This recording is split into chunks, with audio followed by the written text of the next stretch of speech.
네, 딜사이트스 다니아 선생 함께하도록 하겠습니다. 어서 오세요. 네, 안녕하십니까. 제가 부르면 무언가 열심히 보시다가 후다닥 카메라 앞으로 오시는군요. 네, 우리 도훈 앵커님이 어떤 걸 질문해야 될지 멘트할 때 그 관련된 것들을 찾아보고 있었습니다. 네, 아주 마지막까지 내용을 꼼꼼하게 보셨는데, 자, 밤사이 뉴욕 증시 분위기는 M7 종목들이 다 오른 건 아니었지만 반도체주 움직임이 굉장히 좋았고요. 과연 어제 이어서 오늘도 국내 증시에 영향을 미치게 될지가 궁금합니다. 전반적인 시장 내용 쭉 확인을 해볼까요? 이제 첫 번째로는 이제 관세에 대한 우려감이 다소 둔화된 것이 시장의 상승 모멘텀이 됐고요. 결국에 미국 시장이 오늘 급등하게 된 특히 필라델피아 반도체를 비롯해서 강세를 보였던 배경들을 본다면 슈퍼 마이크로 칩이 엔비디아의 블랙에를 탑재해서 인공지능 데이터 센터 공개를 더 늘릴 것이다라는 공개가 나오면서 결국에 엔비디아라든가 슈퍼 마이크로 칩이라든가 이런 블랙의 인공지능 반도체 관련주들이 강세를 보였거든요. 그리고 두 번째로는 ADP 전미 고용 보고서 어제와는 또 다르게 1월 예상치보다 상회했다. 이런 부분이 결국에 이제 상승의 원동력이 되는 그러한 모습이었지만 그 이면에 감춰졌던 것들을 봤을 때 또 이것이 부각됐을 때는 결국에 시장은 또 조정을 받을 수 있는 요인인데 첫 번째가 뭐냐면 연준에서 지금 이제 트럼프의 경제 정책에 대해서 굉장히 불확실성이 높다라고 계속 경고를 하고 있어요.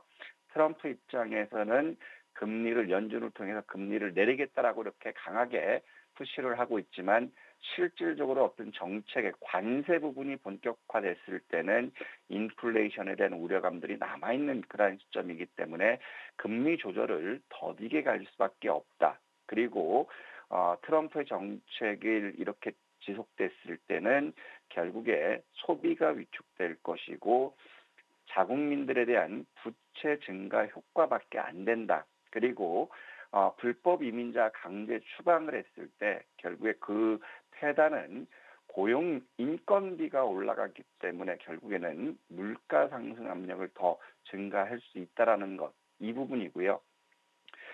두 번째로는 지금 보면 기대감으로 상승하고 있지만 기업들의 실적을 발표했을 때 실적에 따라서 급등락이 반복되고 있는 그런 시점이에요. 특히 알파벳 실적 발표 부진 나오면서 급격히 급락하는 그러한 모습들을 보여줬기 때문에 이제는 기업들의 실적에 따라서 시장이 움직이는 실적장이 전개될 수 있다는 것이고 두 번째로는 1월 서비스업 PMI가 예상치보다 크게 하락하는 그러한 모습을 보여주고 있다는 거예요.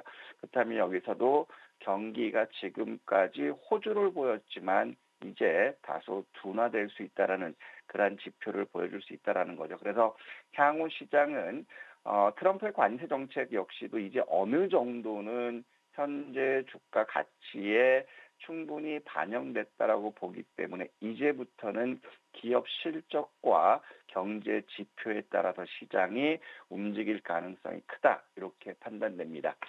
이런 것들이 이제 반영되면서 도운 앵커님 말했던 것처럼 양자 섹터들이 오늘 강한 상승을 보였어요. 일본에서도 양자 투자를 이제 확대할 것이다. 이런 부분들, 그다음에 빅테크 기업들 양자 투자 확대한다. 이런 부분들 때문에 우리 젠슨왕의 말 한마디로 날벼락 받았던 양자가 강한 상승을 보여주는 그런 상황이고 공교롭게도 엔비디아에서도 3월 17일 GTC 2025 행사를 해요. 여기서 또 양자 발표한다라는 거예요. 그러면 돈이 안 되고 향후 20년 후에나 실현 가능한 양자를 엔비디아는 왜 연구를 하고 있을지 이 부분을 우리가 고민해 봐야 되지 않을까 싶고 그다음에 딥시크로 인해서 크게 하락했던 원전 여기에서는 설비 투자를 확대할 것이다라는 이런 반전 때문에 원전이 급등하는 강세를 보였고요. 그다음에 어제 크게 하락했던 제약 바이오주들의 기업 실적 발표 괜찮게 나면서 제약 바이오주들 강세를 보였고 그다음에 서두에 말씀드렸던 마이크로칩의 인공지능 데이터 센터 구축 확대 이 부분으로 해서 이제 반도체, 특히 인공지능 반도체가 되겠죠. 그리고 이제 게임 섹터들 강세를 보여주는 모습이고, 그러면 가상화폐라든가 전기 수소차, IT 소프트웨어 섹터들이 약세를 보였습니다. 이것을 입증하면서 실스크와 D-웨이브 컴퓨팅 양자가 급등을 했고요. 실적 개선에 대한 기대감들 때문에 존슨 컨트롤스가 급등하는 모습을 보여줬습니다. 그리고 오클루라든가 뉴스케일 파워, 이건 원전이죠. 이쪽 움직였고, 슈퍼마이크로테크가 강세를 보이면서 엔비디아도 마찬가지고 브로드컴도 마찬가지고 ARM 역시도 강한 상승을 보였다라는 거죠. 그리고 암젠 역시도 강세를 보였고, 반대로 실적 부진이 우려됐던 FMC 코퍼레이션이 급락이 나왔어요. 30% 가까이 급락 나왔고, 그 다음에 우버라든가 에스티로더, 알파벳, AMD, 포드 이런 것들이 실적 부진으로 크게 하락하는 모습이었고, 테슬라와 아르깃 양자 섹터에서는 아르깃만 하락하는 그런 모습 보였습니다. ETF 시장을 보더라도 지금 상황에서는 오늘 양자를 위시해서 이제 보안 섹터들이 강세를 보였거든요. 특히 지금 이제 파문을 일으키고 있는 혁신의 아이콘으로 대두되는 딥시크에 대한 차단, 접속 차단 이런 부분들 때문에 양자를 비롯해서 보안 섹터들이 강세를 보였고, 헬스케어라든가 바이오테크, 우주, 클라우드 섹터들이 이제 강세를 보였습니다. 반면에 원유라든가 재생에너지, 블록체인, 자율주행 섹터들은 낙폭이 크게 나오는 그러한 모습을 보였다라는 거죠. 그래서 M7 기업들 보더라도 오늘 실적에 대한 우려감, 알파벳을 필두로 해서 인공지능 관련이죠.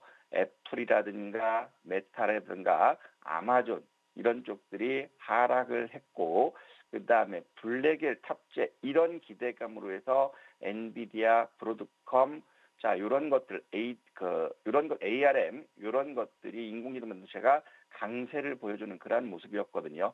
그리고 이제 테슬라가 단기적으로 이제 하락하는 그러한 모습을 보여줬는데, 결국엔 미국 시장을 보더라도 엔비디아는 추세를 이탈했다니 반등 나왔어요. 그래서 추세를 전환시키기 위해서는 엔비디아는 궁극적으로 지금 보면 우리가 봐야 될 게 134달러를 돌파하는지 여부가 크고, 지금 딥시크가 서서히 잊혀가고 있지만 딥시크의 영향력은 아직도 남아있는 그러한 상황이 될 수 있다는 것이죠. 그리고 알파벳 같은 것들이 실적 부진으로 해서 결국에 개파락하는 그러한 모습이고, 전 저점대에서 지지받는 그러한 모습이죠.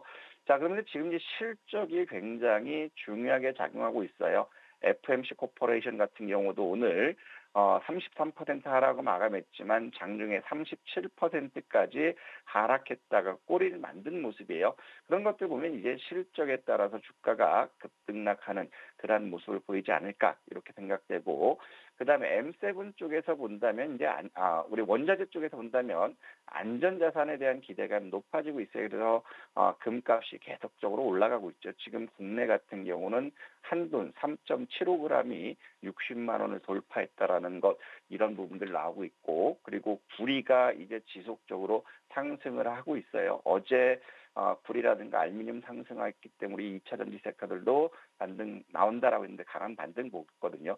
일단 구리가 강세를 보인다라는 것은 2차 전지도 좋지만 지금 경기 둔화에 대한 우려감을 해소시킬 수 있는 그런 지표가 될 수 있지 않을까 이렇게 판단되고 있고, 천연가스는 이제 계절적으로 급등락을 반복하는 그런 모습이지만 어제는 3% 하락했던 거 다시 반전시키는 그런 모습들 나왔습니다. 그래서 원자재 쪽에서는 우리는 천연가스를 집중해야 될 거고, 자 비트코인 같은 경우는 이제 97,606달러로 마감하는 그런 모습이거든요.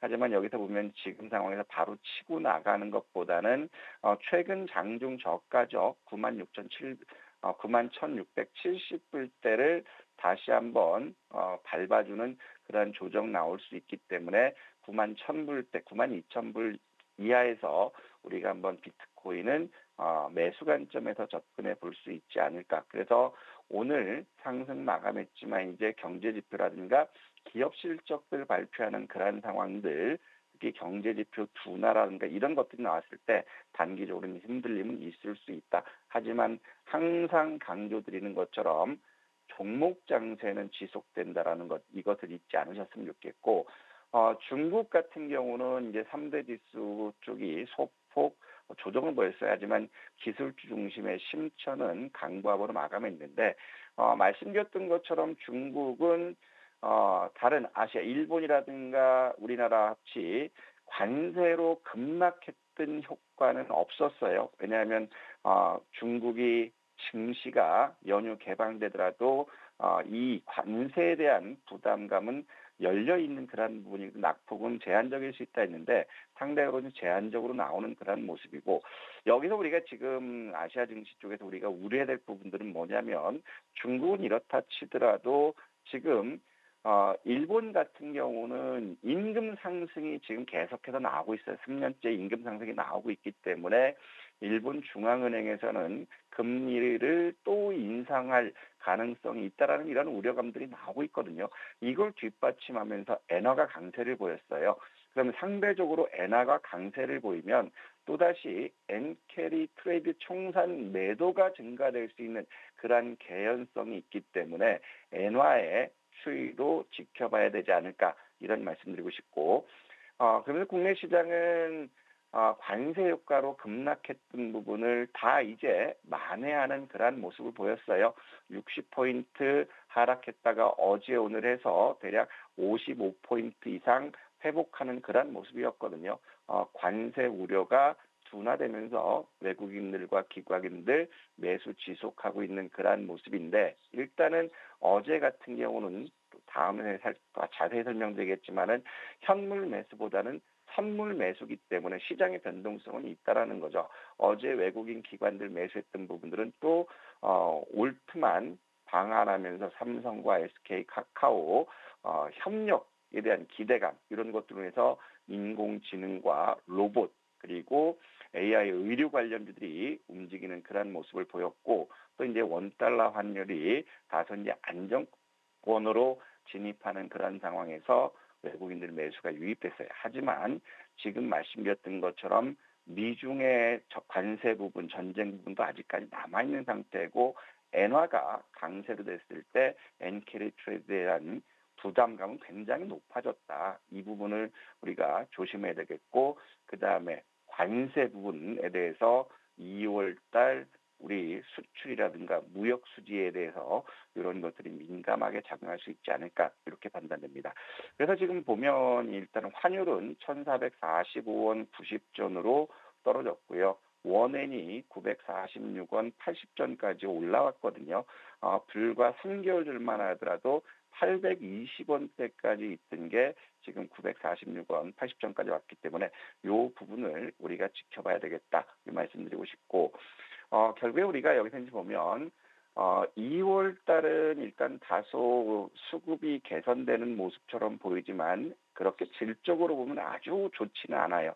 어제 지수는 큰 폭의 상승을 보였지만 외국인들은 코스피에서 300억 순매수하는 그런 모습이었고요. 그다음에 선물에서 5,900억 순매수하는 그런 모습들 보여줬는데, 일단은 코스피라든가 코스닥 이 부분이 순매수로 전환됐다는 긍정적인데, 일단 선물 같은 것도 보면 어제 10시에 2,900억 순매수해서 2시 38분 4,500억, 3시 30분 마감에 6,200억까지 늘렸어요. 그러면 선물 매도로 또 전환됐을 때는 오늘 올라간 폭만큼 하락할 수 있는 그런 국면이기 때문에 외국인들 선물 매매 동향은 항상 우리가 체크해보자, 말씀드리고 싶고요. 하지만 이제 기다렸던 집 나갔던 자금이 돌아오는 것은 우리가 기뻐해야 될 것 같아요. 어제 이제 고객 예탁금은 약 0.8% 감소했지만 57조 7,500억을 유지하고 있는 그런 상태고, CMA도 소폭 감소했어요. 0.56% 감소한 87조 4,600억인데 드디어 기다리고 기다리던 학수고대했던 마켓머니 펀드가 무려 11조 5,400억 한 방에 들어왔어요. 집나 같은 자식이 한 방에 들어오면서 203조 원대를 돌파했다라는 거거든요. 그렇다면 이제 마켓머니 펀드가 이렇게 초기에 월 초에 들어왔다라는 건 이제 월말까지는 시장의 하락 시 대기 매수할 수 있는 그런 자금이기 때문에 우리는 지수 조정을 두려워하지 말자 이런 말씀드리고 싶고요. 수익증권은 어제 1조 2천억까지 빠졌다가 5,100억 들어왔지만 일단 지금 해외 주식형으로 계속 자금 유입되고 있는 것은 부담스럽다. 그렇지만 우리가 보고할 것 마켓머니 펀드 시장의 수급의 디딤돌이죠. 이렇게 생각하면서 조정을 두려워하지 말자 이런 말씀드리고 싶고 오늘 이제 일정을 보면 이제 미국의 신규 주간 실업수당 청구 건수 이 부분이 있어요. 이거는 뭐 지수에 살짝 영향을 미칠 수 있겠지만 요 지표 발표 있고요. 그 다음에 베이비 페어가 있어요. 그래서 저출산 관련도 움직일지 봤으면 좋겠고 그 다음에 탄소 포집 그 다음에 저장 활용 관련 쿠스 법률 시행을 하거든요. 그러면 이번 주까지는 금요일까지는 이 쿠스 관련 일정들이 있기 때문에 낙폭이 컸던 탄소 저장 포집 관련 쿠스 관련 테마 한번 잘 봤으면 좋겠다. 그래서 오늘은 우리가 투자할 수 있는 대안이 굉장히 압축됐어요. 반도체, 결국에는 엔비디아 관련 반도체겠죠. 그 다음에 제약바이오, 원전, 양자 이렇게 압축해서 볼 수 있기 때문에 오늘은 트레이딩에서 수익을 극대화하는 그런 하루가 됐으면 좋겠습니다. 자, 그렇다면 이제 오늘 공략해볼 종목을 확인해 보기 전에 지난 종목부터 한번 리뷰를 드려보도록 하죠. 로봇 관련해서 그리고 또 AI 관련해서 다양한 종목들이 움직였는데 두 종목, 솔트렉스와 또 클로봇에 대한 리뷰를 한번 좀 들어볼까요? 이제 솔트룩스 같은 경우는 작년 11월부터 계속 말씀드렸어요. 이게 인공지능이 활성화된다면 텐베거 종목으로 대두될 수 있다. 그래서 우리가 11월 20일, 26일, 12월 30일, 1월 2일, 2월 6일 계속해서 매수하자라고 말씀드렸어요.